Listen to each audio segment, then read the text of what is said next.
शुरू कैसे हुआ था मामला कि जो हमारे अचकजई साहब की पार्टी के हमारे सेनेटर्स हैं, दोस्त हैं, उन्होंने फरमाया कि बलूचिस्तान के साथ बहुत ज़्यादती हो रही है और बलूचिस्तान के जो फंड्स हैं वो उनको नहीं मिले।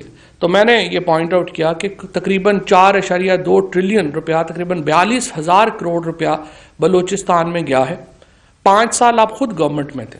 सवाल ये पैदा होता है कि ये पूछने का हक तो हमें है कि वो पैसा किधर गया। क्या पाकिस्तान के साथ एक इकोनॉमिक टेररिज्म नहीं किया गया?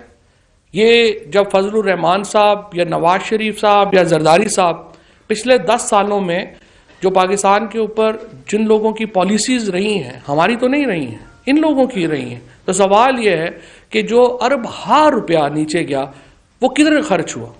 हमारे हालात तो ऐसे नहीं है। तो मुझे समझ ये नहीं आता कि मुशाहिदुल्लाह साहब की तकरीर जिसमें उन्होंने प्राइम मिनिस्टर साहब के बारे में, खुद मेरे बारे में इंतहाई गलीज जुबान इस्तेमाल की, वो तो माफ़ी उसकी ज़रूरत नहीं है। लेकिन जब हम गरीबों की बात करें, जब हम ये कहें कि जनाब वाला इस दारुल उमरा में उन लोगों की बात भी होनी चाहिए जिनके पास आज दिसंबर में रात बाहर ओढ़ के सोने को कुछ नहीं है, इस पे माफ़ी मांगनी चाहिए। हम जब ये कहे कि जनाब वाला पिछले 10 सालों में इस गरीब कौम का अरब हार रुपया आपने जिस तरीके से खर्च किया है उसकी भी जवाबदेही होनी चाहिए, तो हमें इस पे माफ़ी मांगनी चाहिए। अगर हम ये कहें कि पाकिस्तान के साथ एक बाकायदा मुआशी दहशत गर्दी का शिकार रहा है पाकिस्तान, क्या हमें इसके ऊपर भी माफ़ी मांगनी चाहिए? सब अगर आपने कल, और ये हमने तो नहीं कहा था, सारी अखबारों में रिपोर्ट हुआ किस तरह बाबा फरीद शकरगंज की ज़मीन भी ये लोग बेच के खा गए और चीफ मिनिस्टर के डायरेक्टरेट से बाबा फरीद शकरगंज की ज़मीन जो है वो तब्दील की गई। क्या हमें इसके ऊपर माफ़ी मांगनी चाहिए? मुझे आप बताइए कि इन ऐवानों का मकसद क्या रह जाएगा अगर आप यहाँ पर ये बात ही नहीं कर सकते कि जनाब यहाँ पर कुछ लोग हैं जिनका मजाज ख़राब हो जाता है अगर आप ये बात करें। अगर अपोजिशन जो है, जो आप इक़्तिदार में आते हैं तो फिर आप सवालों के जवाब भी देने के लिए आपको तैयार होना चाहिए।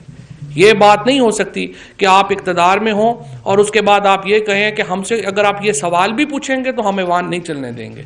ये मुझे इसके ऊपर जो है वो बड़ा समझिए कि अफसोस हुआ है और हमारी पूरी काबीना को इसके ऊपर जो है अफसोस हुआ है। प्राइम मिनिस्टर साहब ने इसके ऊपर ये बात रेज़ की है, परवेज़ खट्टक साहब के ज़िम्मे लगाया गया है कि इसके ऊपर आप देखें, वरना हम अपनी स्ट्रेटजी बनाएंगे। ज़रूरी नहीं है कि हमने वफाकी काबीना जो है वो भी, हम भी सेनेट में जाने से, अगर सेनेट समझती है कि वफाकी काबीना के बगैर उनका बिजनेस स्मूथ चलता है तो ये फिर चेयरमैन सेनेट की अपनी एक चॉइस है। मैं यही अर्ज़ कर रहा हूँ कि इस बात पे माफ़ी मांगनी चाहिए हमें कि हमने वहाँ पे ये क्यों कहा कि गरीबों के पैसे किधर लगे। हमने ये कहा कि इसके ऊपर हमें बिल्कुल माफ़ी मांगनी चाहिए कि ये जो 4.2 ट्रिलियन रुपया जो बलूचिस्तान में गया, इसका पूछना वाकई बहुत बड़ा जुर्म है कि ये किधर गया। ये पूछना वाकई ही बहुत बड़ा जुर्म है कि पिछले 10 सालों में जो इकोनॉमिक टेररिज्म पाकिस्तान के साथ हुआ उसका कौन जिम्मेदार है। ये पूछना वाकई ही बहुत बड़ी माफ़ी के लायक है। और ये जो लोग हमारे दोस्त जो दारुल उमरा में बैठे हैं उनको थोड़ा सा अपने बाहर के लोगों का ख्याल करना है।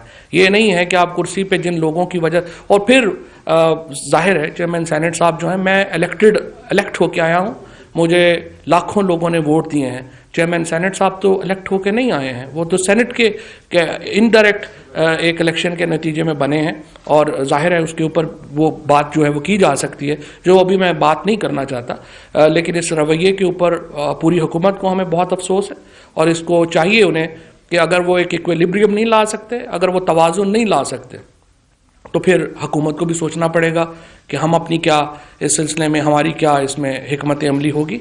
ये परवेज़ खट्टक साहब ने चूँकि ये जिम्मेदारी ली है, परवेज़ खट्टक साहब इसके ऊपर ज़्यादा बेहतर जो है वो बात करके आगे चल सकेंगे, वरना इस तरह से मामला नहीं चल सकता। शुक्रिया जी। साहब बिल्कुल आपने ठीक कहा, आपके मैनिफेस्टो में था जो ये कंपनी बनाने जा रहे हैं आप, और ये रिफॉर्म भी बहुत बड़ा रिफॉर्म्स है। जो मैनिफेस्टो में था कि ये जो 193-98 कंपनियां हैं, ये रियासत के जो सरबराह हैं, प्रेसिडेंट, उनके शेयर्स उनके नाम जाएंगे, इस तरह का पूरा वो लिखा हुआ है इसमें सिस्टम में।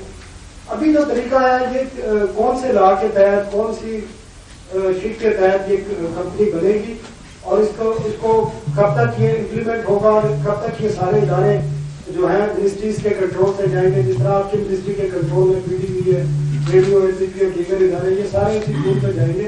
तो ये कब तक अपनी जगह फैलाएंगे और मिनिस्ट्रियों का रोल क्या होगा इन कंपनियों के हवाले से, मिनिस्टर्स का, सेक्रेटरीज का और बाकी जो? बिल्कुल सही बात। जो पॉलिसी मेकिंग है वो तो मिनिस्ट्री के पास ही रहेगी, लेकिन जिस तरह से मैंने आपको अर्ज किया कि जो बुनियादी मसला है वो ये है कि आप तकरीबन 16 करोड़ रुपया रोजाना का नुकसान कर रहे हैं। हम चंद बड़ी कंपनियों में भी 193 कंपनीज का ओवरऑल तो ऑब्जेक्टिव अभी बनाना है, और उसमें क्या कितना टाइम लगता है, जो एग्जैक्ट टाइम है फ्रैंकली आज चूँकि मैंने पूछा नहीं असद उमर साहब से कि इसके ऊपर कितना टाइम लगेगा, लेकिन इसके ऊपर जो लॉ डिपार्टमेंट है उसकी ओपिनियन आई है और ये कंपनी बनेगी जैसे स्टैट्यूटरी कंपनीज बनती हैं उसी तरह कंपनी कहता है स्टैट्यूटरी कंपनी।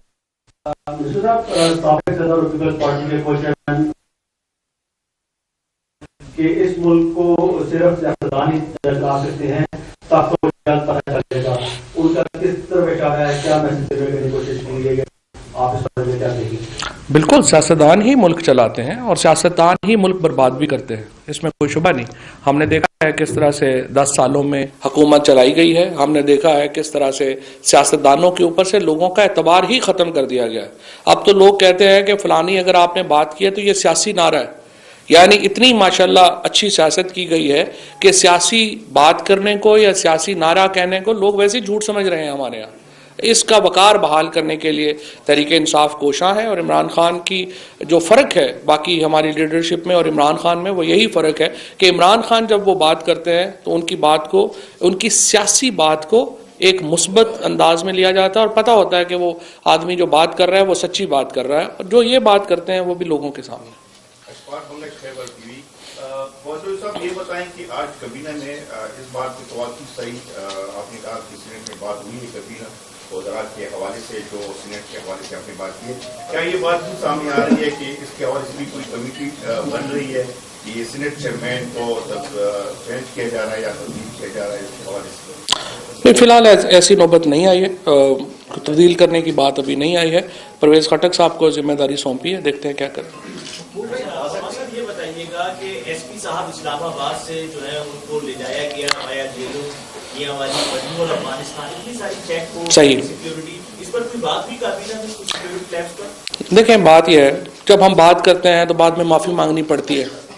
1600 कैमरे लगाए हैं इन्होंने सेफ सिटी इस्लामाबाद के नाम के ऊपर। 1600 में से जो 600 कैमरे हैं वो फंक्शनली नहीं है, बाकी जो 800 कैमरे हैं उनकी हालत यह है कि ना वो नंबर प्लेट पढ़ सकते हैं ना वो शक्ल पहचान सकते हैं। और आपको पता है कि तकरीबन 160 अरब रुपए का ये तकरीबन प्रोजेक्ट था, 160 करोड़ का, 160 मिलियन या समथिंग लाइक दैट, मुझे एग्जैक्ट फिगर नहीं पता इसकी। अब आप अंदाजा लगा, एग्जैक्ट फिगर भी चेक कर लूँगा। मुझे आप सिर्फ ये बताइए, जब हम पॉइंट आउट करते हैं कि यार ये आपने इस तरह से यहाँ पे जो है वो आपने काम किए हैं, जब आप पॉइंट आउट करें कि ये आपने इस तरीके से यहाँ पर ये काम आपने किए हैं, उस वक़्त तौहीन हो जाती है, उस वक़्त खड़े हो जाते हैं कि ये आप माफ़ी मांग लें। और बड़ा जनाब ये ऐवान का तकद्दुस पामाल हो गया है। अवाम का तकद्दुस नहीं यहाँ पामाल होता, ऐवान का तकद्दुस यहाँ रोज़ पामाल होता है। मुझे तो समझ नहीं आती कि कैसे आप इस मुल्क में जो है वो हम बात करेंगे, कैसे आगे चलेंगे कि जहां अवाम के तकद्दुस की कोई परवाही नहीं है, ऐवान का तकद्दुस जो है वो सर के ऊपर है। तो हम ऐवान का तकद्दुस का भी एहतराम है, लेकिन ये जिस तरीके से यहाँ लूट मार मची है, जो अजाब यहाँ पे आए हैं उसको भी देखने की ज़रूरत है।